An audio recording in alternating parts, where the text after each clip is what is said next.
వచ్చేసరికి ఖచ్చితమైన రిజల్ట్ అయితే మీకు కంపల్సరీ ఉంటుంది.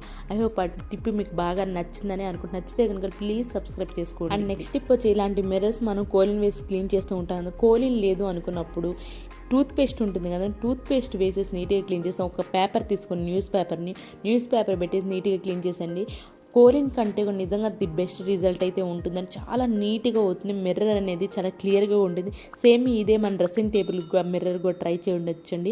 ఒకసారి ఈ టిప్ కనుక నచ్చితే కనుక ప్లీజ్ ట్రై చేయండి. నెక్స్ట్ టిప్ వచ్చేసి అల్లం బయట చాలా కాస్ట్ అయితే ఉంటుందండి. ఎండాకాలం కాబట్టి ఇది ఎండిపోకుండా తీసుకొచ్చుకున్న దాన్ని ఎండిపోకుండా చూసుకోవాలి అనుకుంటే ఈ చిన్న టిప్ని అయితే ట్రై చేయండి. ఇది ఫ్రిడ్జ్లో పెట్టుకున్నా సరే, లేదు అంటారా విడిగా పెట్టుకున్నా సరే ఈ చిన్న టిప్ని అయితే ట్రై చేయండి. మీకు 1 month అయినా సరే ఎండిపోకుండా అయితే ఉంటుంది, డ్రై అవ్వకుండా అయితే ఉంటుందండి.